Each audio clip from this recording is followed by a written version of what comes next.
Hi ಎಲ್ರಿಗೂ ನಮಸ್ಕಾರ. ಎಲ್ರು ಹೇಗಿದ್ದೀರಾ? ಎಲ್ರು ಚೆನ್ನಾಗಿದ್ದೀರಾ ಅಂತ ಭಾವಿಸ್ತೀನಿ. ಇವತ್ತು ಈ ವಿಡಿಯೋದಲ್ಲಿ ನಾನು ಗೌರಿ ಹಬ್ಬ ಪ್ರಯುಕ್ತ ಮನೆನ ಕ್ಲೀನ್ ಮಾಡ್ತೀವಿ. ಹಾಗೆ ಪ್ರತಿಯೊಂದು ಥಿಂಗ್ಸ್‌ನು ಕೂಡ ಎತ್ಕೊಂಡು ವಾಶ್ ಮಾಡ್ತೀವಿ. ಹಾಗೆ ಸ್ಕ್ರೀನು ಎಲ್ಲ ಪ್ರತಿಯೊಂದು ವಾಶ್ ಮಾಡ್ತೀವಿ. ಬನ್ನಿ ವಿಡಿಯೋ ಸ್ಟಾರ್ಟ್. ಮೊದಲಿಗೆ ನಾವು ಅಡುಗೆ ಮನೆಯಿಂದ ಕೆಲಸನ ಶುರು ಮಾಡೋಣ ಅಂತ ಹೇಳಿ ಅಡುಗೆ ಮನೆಗೆ ಬಂದ್ವಿ. ಸೊ ಇಲ್ಲಿ ಮೇಲ್ಗಡೆ ಯೂಸ್ ಮಾಡದೆ ಇಟ್ಟಿರುವಂತ ಸಾಮಾನುಗಳನ್ನೆಲ್ಲ ನಾನು ಕೆಳಗಡೆ ಇಳಿಸಿ, ಅಂದ್ರೆ ತಾಮ್ರದ್ದು ಅಂಡೆ ಬಿಂದಿಗೆ ಏನೇನಿರುತ್ತೆ ಯೂಸ್ ಮಾಡದೇ ಇರೋ ಒಂದಷ್ಟು ಸಾಮಾನ ಮೇಲ್ಗಡೆ ಇಟ್ಬಿಟ್ಟಿರ್ತೀವಿ. ಸೊ ಅದನ್ನೆಲ್ಲ ಕೆಳಗಡೆ ಇಳಿಸಿ ತೊಳೆಯೋಣ ಅಂತೇಳಿ ಎಲ್ಲಾನು ಕೆಳಗಡೆ ಇಳಿಸಿದೀನಿ. ಸೊ ಪ್ರತಿ ಹಬ್ಬಕ್ಕೂ ನಾವು ರೆಗ್ಯುಲರ್ ಆಗಿ ಏನ್ ಯೂಸ್ ಮಾಡ್ತೀವಿ ಆ ಎಲ್ಲಾ ಪಾತ್ರೆಗಳು ಅದನ್ನೆಲ್ಲ ಕ್ಲೀನ್ ಮಾಡ್ಕೋತೀವಿ. ಬಟ್ ಗೌರಿ ಗಣೇಶ ಹಬ್ಬಕ್ಕೆ ಪ್ರತಿಯೊಂದು ಮೂಲೆಯಲ್ಲಿರೋ ಸಾಮಾನು ಕೂಡ ತೆಗೆದು ವಾಶ್ ಮಾಡಿ ಮತ್ತೆ ಇಡ್ತೀವಿ. ಸೊ ಈ ಹಬ್ಬಕ್ಕೋಸ್ಕರ ಎಲ್ಲ ಕ್ಲೀನ್ ಮಾಡ್ತೀವಿ ನಾವು.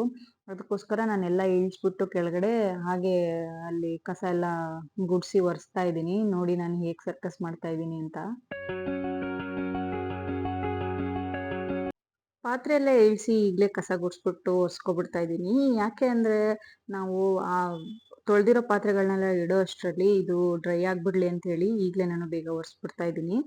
ಆಮೇಲೆ ಹಾಗೆ ಸ್ವಲ್ಪ ಫ್ರಿಡ್ಜ್ನು ಕೂಡ ಕ್ಲೀನ್ ಮಾಡ್ಕೊಂಡು ಮಿರರ್ ಎಲ್ಲ ಕ್ಲೀನ್ ಮಾಡಿ ಪಾತ್ರೆ ತೊಳೆಯಕ್ಕೆ ಹೋಗೋಣ ಅಂತ ಹೋಗ್ತಾ ಇದ್ದೀನಿ. ಬನ್ನಿ ಪಾತ್ರೆ ತೊಳೆಯೋಣ ನೆಕ್ಸ್ಟ್. ನೋಡಿ ಎಷ್ಟೊಂದು ಪಾತ್ರೆಗಳಿದೆ. ಇದನ್ನೆಲ್ಲ ತೊಳೆದು ಮತ್ತೆ ಒರೆಸಿ ತೆಗೆದು ಮೇಲೆ ಇಡೋ ತನಕ ನನಗೆ ಎಷ್ಟು ಸುಸ್ತಾಗುತ್ತೋ ಗೊತ್ತಿಲ್ಲ. ಸೊ ಮನೇಲಿ ತಿಂಡಿ ಕೂಡ ಮಾಡಿರಲಿಲ್ಲ. ಹೊರಗಡೆಯಿಂದನೇ ದೋಸೆ ತರ್ಸ್ಕೊಟ್ಟು ತಿನ್ಕೊಬಿಟ್ಟು ಬೇಗ ಬೇಗ ಕೆಲಸ ಮುಗಿಸೋಣ ಅಂತ ಹೇಳಿ ಇವತ್ತು ಹೊರಗಡೆಯಿಂದ ದೋಸೆ ತರ್ಸ್ಕೊಂಡು ತಿಂದ್ಬಿಟ್ಟು ಮತ್ತೆ ತೊಳೆದಿಟ್ಟಿರೋ ಪಾತ್ರೆ ಎಲ್ಲಾನು ಒರೆಸಿ ಅದರಲ್ಲಿ ನೀರು ಇಲ್ದೇ ಇರೋ ಥರ ಎಲ್ಲ ಕ್ಲೀನ್ ಮಾಡಿ ಎತ್ತಿ ಇಡ್ತಾ ಇದ್ದೀವಿ.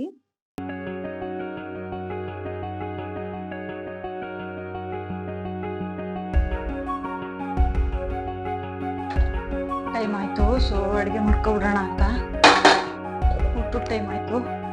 ಅದಕ್ಕೆ ಹೋಗಿ ಎಳ್ನೀರು ಕುಡ್ಕೊಂಡು ಹಂಗೆ ಚಿಕನ್ ತಗೊಂಡು ಬಂದ್ಬಿಟ್ವಿ. ಅಡುಗೆ ಮಾಡಿಟ್ಬಿಡೋಣ. ಮಧ್ಯಾಹ್ನದ ಊಟಕ್ಕೆ ಅನ್ನ ಮತ್ತೆ ಚಿಕನ್ ಗ್ರೇವಿನ ಮಾಡ್ಕೊಳ್ಳೋಣ ಅಂತೇಳಿ ರೆಡಿ ಮಾಡ್ಕೊತಾ ಇದ್ದೀನಿ. ಬನ್ನಿ ಹೇಗೆ ಮಾಡಿದೆ ಅಂತ ತೋರಿಸ್ತೀನಿ.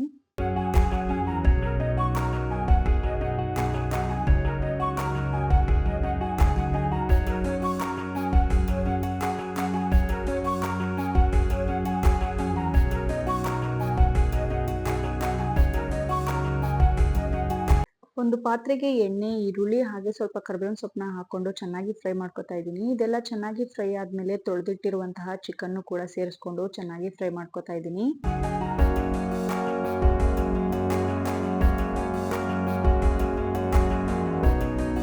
ಇದಕ್ಕೆ ಸ್ವಲ್ಪ ಅರಿಶಿನ ಹಾಗೆ ಉಪ್ಪನ್ನ ಹಾಕೊಂಡು ಚೆನ್ನಾಗಿ ಫ್ರೈ ಮಾಡ್ಕೊತಾ ಇದ್ದೀನಿ.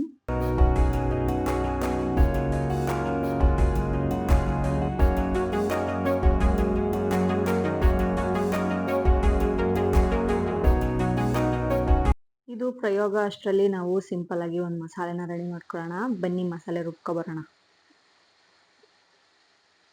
ಹಾಗೇನೆ ಇದು ಪ್ರಯೋಗ ಅಷ್ಟರಲ್ಲಿ ನಾವು ಹೋಗಿ ಸಿಂಪಲ್ ಆಗಿ ಒಂದು ಮಸಾಲೆನ ರುಬ್ಕೊಬರೋಣ. ಬನ್ನಿ. ಒಂದು ಜಾರ್ಗೆ ಸ್ವಲ್ಪ ತೆಂಗಿನಕಾಯಿ, ಶುಂಠಿ, ಬೆಳ್ಳುಳ್ಳಿ, ಒಂದೆರಡು ಏಲಕ್ಕಿ ಕಾಯಿ, ಆಮೇಲೆ ಚಕ್ಕೆ ಲವಂಗ, ಸ್ವಲ್ಪ ಮೆಣಸು, ಸ್ವಲ್ಪ ಜೀರಿಗೆ, ಸ್ವಲ್ಪ ಕೊತ್ತಂಬರಿ ಸೊಪ್ಪು ಹಾಗೆ ಪುದೀನ ಸೊಪ್ಪು, ಒಂದು 4ರಿಂದ 5 ಹಸಿರು ಮೆಣಸಿನಕಾಯಿನ ಹಾಕೊಂಡು ಸ್ವಲ್ಪ ನೀರನ್ನ ಸೇರಿಸ್ಕೊಂಡು ಮಸಾಲೆನ ರುಬ್ಕೊಬರೋಣ. ಬನ್ನಿ.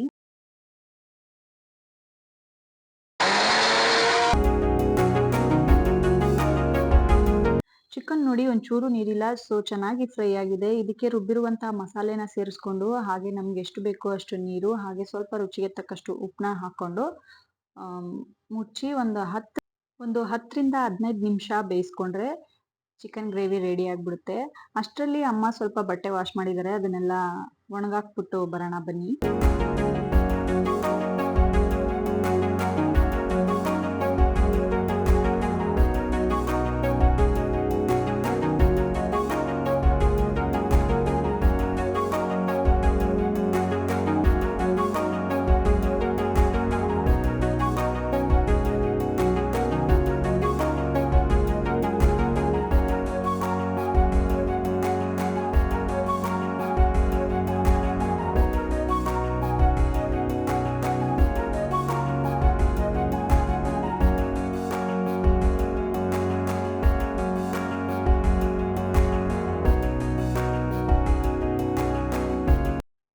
ನಾನು ಬಟ್ಟೆ ಎಲ್ಲ ಒಣಗಾಕಿ ಆಮೇಲೆ ಹೋಗಿ ಗ್ರೇವಿನ ನೋಡಿದ್ರೆ ಗ್ರೇವಿ ಗಟ್ಟಿ ಆಗ್ಬಿಟ್ಟಿತ್ತು.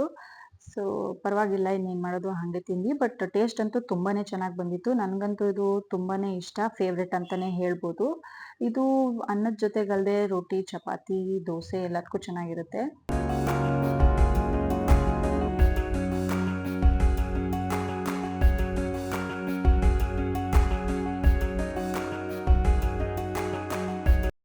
ಹಾಗೇನೆ ಊಟ ಮುಗಿಸಿ, ಸ್ನಾನ ಮುಗಿಸಿ, ಸ್ವಲ್ಪ ಹೊರಗಡೆ ಕೆಲಸ ಇದೆ ಅಂತ ಹೋಗ್ತಾ ಇದೀವಿ. ಹಾಗೆ ಸ್ವಲ್ಪ ಗದ್ದೆಗೂ ಹೋಗ್ಬೇಕಿತ್ತು. ಸೊ ಅದಕ್ಕೋಸ್ಕರ ಹೋಗ್ತಾ ಇದೀವಿ. ಬನ್ನಿ ನಮ್ಮ ಗದ್ದೆನ ತೋರಿಸ್ತೀನಿ.